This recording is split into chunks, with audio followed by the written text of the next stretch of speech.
మన కోసం మన వార్తలు అందించే ఏటీఎం న్యూస్ కు స్వాగతం.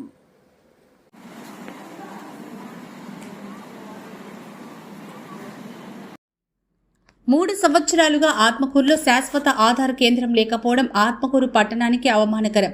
ఆత్మకూరులో 3 సంవత్సరాలుగా శాశ్వత ఆధార్ కేంద్రం లేదు.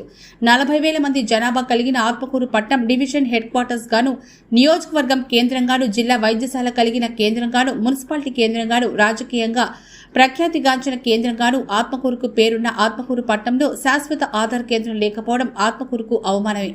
ప్రస్తుత పరిస్థితుల్లో మనుషులకు జీవనాధారంగా ఆధార్ కార్డు తప్పనిసరి ఆధారంగా ఉంది. ఆధార్ కార్డులో పేరు తప్పున్నా, వయసు తప్పున్నా, అడ్రస్ తప్పున్నా ప్రతిసారి మార్పులు చేసుకోవడానికి ఆధార్ కార్డు తప్పనిసరి. అందులో ముఖ్యంగా ప్రస్తుతం పాఠశాల తెరిచి విద్యార్థులను పాఠశాల చేర్చే విషయంలో ఆధార్ కార్డులో ఉండే తప్పులు సరిచేసుకోవడానికి ఆధార్ కార్డు లేని వారికి కొత్త కార్డు కోసం ఆత్మకూరు పట్టణంలో శాశ్వత ఆధార్ కేంద్రం లేకపోవడం శోచనీయం. గతంలో తహసీల్దార్ కార్యాలయం వద్ద కొద్ది రోజులు, తదుపరి టెలికాం కార్యాలయం, పోస్ట్ ఆఫీస్ వద్ద కొద్ది రోజులు పెట్టి ప్రస్తుతం ఎక్కడ కూడా ఆధార్ కేంద్రాలు లేకపోవడం శోచనీయం. కొన్ని అత్యవసర పరిస్థితుల్లో సచివాలయాల వద్ద లేదా మండల కేంద్రాల వద్ద తాత్కాలికంగా వారం 10 రోజుల పాటు ఆధార్ కేంద్రాలు పెట్టి తర్వాత వాటిని తీసేస్తున్నారు.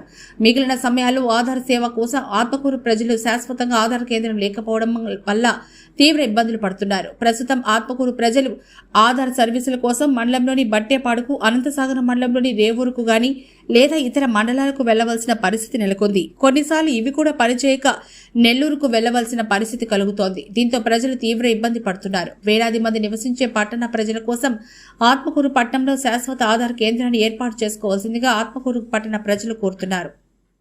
నా పేరు వాగాల శ్రీహరి, నేను సోషల్ వర్కర్ని. ఈ ఆత్మకూరు ఇంత టౌన్, రెవెన్యూ డివిజన్ మరియు మున్సిపాలిటీ ఉన్నప్పుడు కూడా శాశ్వత ఆధార్ కేంద్రం లేకపోవడం నిజంగా అవమానం.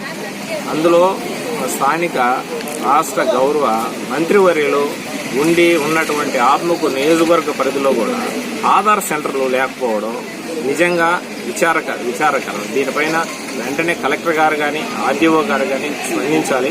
ఎందుకంటే నేనే 250 మందిని ఎస్టీసీని గుర్తించి ఈకేవైసీ రేషన్ కార్డులు చేర్పులు చేసి ఆధార్ అప్డేట్ కోసం 2 వారాల నుంచి తిరుగుతా ఉన్నా. నేను సొంత ఖర్చులు పెట్టుకొని ఆర్డీఓ ఆఫీస్కి వెళ్ళా, పెడతామన్నారు. కమిషనర్ దృష్టికి వెళ్ళా, తీసుకొస్తామన్నారు. కానీ ఒక్క ఆధార్ సెంటర్ కూడా లేకపోవడం వల్ల స్థానిక ప్రజలు చాలా ఇబ్బంది పడుతున్నారు.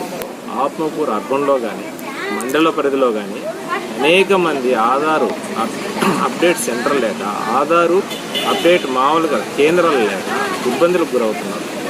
ఆత్మకూరు రూరల్లో బట్టేపాడు, రేవూరు, నెల్లూరుపాలెం ఆ ప్రాంతాల్లో ఉందని గతంలో కొన్నిసార్లు ఉన్నా కూడా అవి స్థానికంగా పనిచేయకపోవడం వల్ల ఆత్మకూరు పట్టణంలో ఉన్నటువంటి మరియు రూరల్లో ఉన్నటువంటి నియోజకవర్గ స్థాయి పిల్లలందరూ కూడా ఆధార్ సెంటర్ లేకుండా వాళ్ళ ఇబ్బందులు మరియు స్కూల్లో జాయిన్ కాకుండా, రేషన్ కార్డులో ఇంక్లూడ్ చేసుకోలేకుండా చాలా ఇబ్బందులు అవుతాయి. వెంటనే స్పందించాలి. ఆధార్ శాశ్వత కేంద్రాన్ని ఆత్మకూరు పట్టణంలో కానీ, రూరల్లో కానీ 2-3 కేంద్రాలను ఖచ్చితంగా ఏర్పాటు చేయాలి. ప్రజలకు అందుబాటులో ఉంచాలనేది మా ఆత్మకూరులో అయితే ప్రస్తుతానికైతే ఆధార్ పర్మనెంట్ సెంటర్ అయితే లేదు. మొన్న అకాడమిక్ ఇయర్లో జూన్లో మాత్రం కొన్ని రోజులు బట్టేపాడులో తీపిచ్చారు, కొన్ని రోజులు ఎంఈఓ ఆఫీస్లో తీపిచ్చారు. కానీ పిల్లలకు అందుబాటులో ఉండే విధంగా ఆత్మకూరు టౌన్లో కూడా ఆధార్ సెంటర్ శాశ్వతంగా ఉన్నట్లయితే ఏదైనా చిన్న మార్పులు ఏమన్నా ఉన్నప్పుడు విద్యార్థులు చేసుకోవడానికి కానీ, లేకుంటే విద్యార్థి తల్లిదండ్రులకు కానీ అవకాశంగా ఉంటుందని నేను కోరుకుంటున్నాను. సాధారణంగా తల్లిదండ్రులు కానీ, తర్వాత విద్యార్థుల తల్లిదండ్రులు వచ్చినప్పుడు ఆధార్ సెంటర్ ఎక్కడానంటే బట్టేపాడనో లేకుంటే ఎక్కడో వేరే దగ్గర ఎక్కడో చెప్పాల్సిన పరిస్థితి ఏర్పడుతుంది. అందువల్ల ఏంటంటే ఆత్మకూరులో ఒక శాశ్వతంగా ఆధార్ సెంటర్ అనేది ఒకటి కనుక ఉన్నట్లయితే ఎల్లప్పుడూ నిరంతరం సేవలు అందించడానికి విద్యార్థుల తల్లిదండ్రులకు కావచ్చు, లేకుంటే విద్యార్థులకు కావచ్చు, గ్రామస్తులకైనా ఉపయోగపడుతుంది అనేది నా అభిప్రాయం. కాబట్టి ఆత్మకూరులో కూడా ఒక ఆధార్ సెంటర్ ఉంటే బాగుంటుంది.